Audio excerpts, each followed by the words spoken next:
We're right, Zane. It's a testament to what one person can achieve when they shut out the noise and just create. The stage light hit the acrylic award in his hand, a blinding white flare that made me squint from the 7th row. He had this perfect, practiced humility on his face, a mask of gentle genius he'd been perfecting for years.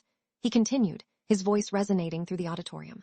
I poured my soul into every pixel, every line of code, alone in my studio for months. Alone. Word hung in the air. I didn't flinch. I just unlocked my phone and sent a single text message to his number. Enjoy the moment. It's your last one. We met at a university hackathon, a blur of cheap energy drinks and frantic keyboard clicks. Zane was the front man, the magnetic pitchman who could sell an idea sketched on a napkin. I was the architect, the one who actually built the damn thing. We won. First project, a clunky but clever app for campus event sharing, felt like magic. I still remember the night we finally debugged the core feature, sitting on the floor of our first shared studio, surrounded by pizza boxes from Marco's. The sun was coming up, casting long orange stripes across the floor, and for a second we were unstoppable. The first red flag was so small I almost missed it. He forgot to add my name to the credits on a web design project for a local nonprofit. Just an oversight, he'd said, his hand on my shoulder, his expression a perfect blend of apology and exhaustion. He was just so stressed, I knew. I was the one who'd pulled the 2 all-nighters to finish it, but I let it slide. He was the face of the operation, I was the engine. That's how it worked. Our studio, Kinetic Veil, started to get traction. We landed a major contract with Veer, a sustainable fashion startup, to build their e-commerce platform from scratch. Those were the golden months. I was deep in Figma wireframes and React components, feeling the satisfying click of a complex system coming together. Zane was supposedly handling the client-facing work. He'd breeze in around 11 with coffees from the daily grind, full of stories about a promising networking lunch or a potential investor he'd charmed. He was giving, I was taking, or so it seemed. The imbalance grew slowly. I was billing 16-hour days, my sleep schedule a wreck. I was billing for strategy meetings that left no paper trail. He started using the word, I more than we. My vision for the brand, my connection with the client, I rationalized it. He was the salesman. That was his job. Then came the Etha project, our passion project, a revolutionary portfolio tool for digital artists. I coded it from the ground up, thousands of lines of pristine, elegant code. It was my masterpiece. Zane designed the logo and wrote the marketing copy.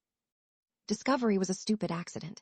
He'd left his personal laptop open on the studio's communal table while he took a long call outside. An email was on the screen. It was a confirmation receipt from a prestigious tech incubator, X Factor Ventures. He had applied for their solo founder program, pitching Etha as his sole intellectual property. The application was dated 3 weeks prior.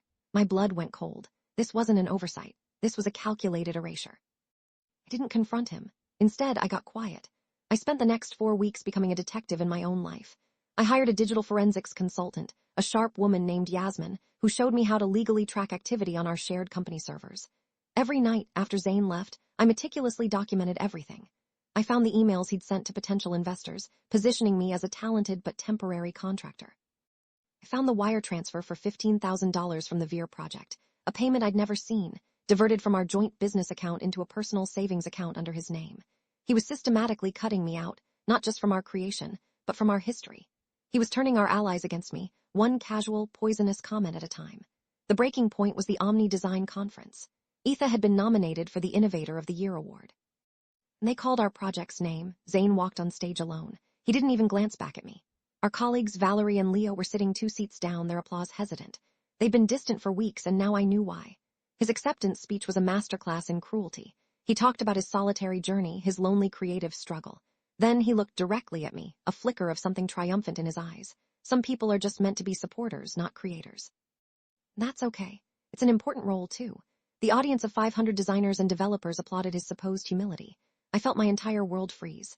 The sound of their clapping was like static in my ears. In that hum of public humiliation, the plan began to build itself, brick by painful brick. I noticed a tiny detail on the huge screen behind him. On the bottom right corner of his presentation slide, in 8-point font, was a watermark. KV Designs Master V34. Kinetic Veil. He hadn't even bothered to use a clean template. He was using mine. The next morning, I was in the downtown office of Ms. Tanaka, a notoriously thorough intellectual property lawyer. She didn't offer sympathy, she offered a strategy. It would be expensive, nearly all of what was left in the company's legitimate account, but it would be decisive. Yasmin compiled her forensic findings into a damning 100-page report. My preparation was a silent second life. Days were business as usual with Zane, all smiles and feigned collaboration. Nights were spent with Ms. Tanaka and Yasmin, assembling the arsenal. One evening, Zane came back to the studio unexpectedly for his forgotten wallet. I was photographing the diverted bank transaction on my monitor. I switched screens to a generic design blog a split second before he walked in. My heart hammered against my ribs, but my face remained placid. The evidence was irrefutable. He had 537 separate Git commits with my unique digital signature, accounting for 94% of ETH's source code. We had Yasmin's server logs, showing Zane had only ever accessed marketing and presentation files, never the core application. We had the transaction record for the stolen $15,000. We had 6 separate email chains with investors where he claimed sole ownership. Even had text messages from Valerie, who, after a guilty conscience and a single phone call, forwarded me Zane's texts calling me unreliable and lacking vision.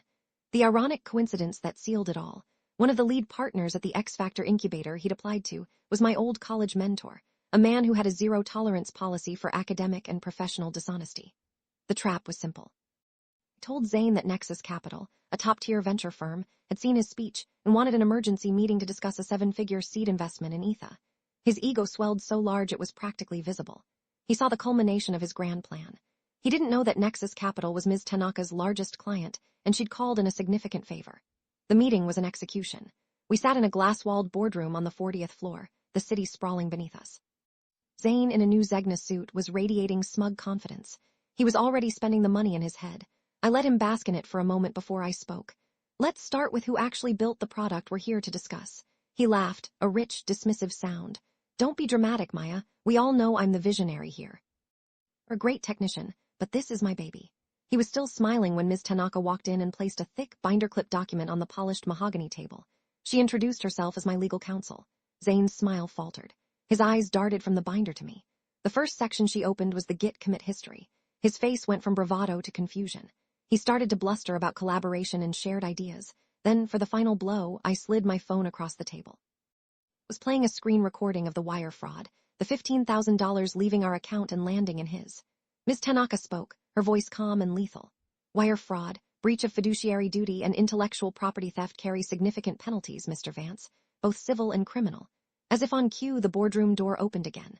My old mentor, the partner from X Factor, walked in. He just looked at Zane, his expression one of profound disappointment. Zane's collapse was total. The color drained from his face, leaving a pale, sweaty mask. He looked at me, his eyes wide with panic and disbelief. You can't do this, Maya. We built this together. You're destroying everything. I looked back at him, the chill in my veins finally receding. No, I built it. You just decorated it. The fallout was swift and silent. A meticulously sourced article appeared on the industry blog interface daily, detailing the dispute and the evidence. Story didn't editorialize, it just stated the facts, which was far more damning. My phone lit up with texts from Valerie and Leo, full of shame-faced apologies. I ignored them. Zane's social media went dark. The legal judgment was clean. He signed over his 50% share of Kinetic Veil to me for $1. He was ordered to repay the $15,000, plus interest, and cover all my legal fees, which totaled just over $42,000. $6 months later, a former colleague sent me a screenshot of his LinkedIn profile. He was working as a junior UX designer at a third-rate marketing agency in a city I'd never heard of. He was back where he started, but without the charm. I rebranded the studio. It's just my name now. I landed 3 new clients, including the full Veer account. I moved into a new apartment with a small balcony that gets the morning sun. The piece is strange. It's heavy, solid, something I earned. Year to the day after his speech, I stood on that same Omni Design conference stage, accepting the Founder of the Year award. I held the acrylic trophy, felt its weight in my hand, and looked out at the crowd. It's a testament to what a team can achieve when they trust each other, I began. I couldn't have done this alone. I never shut out the noise. I just learned to listen to the right voices.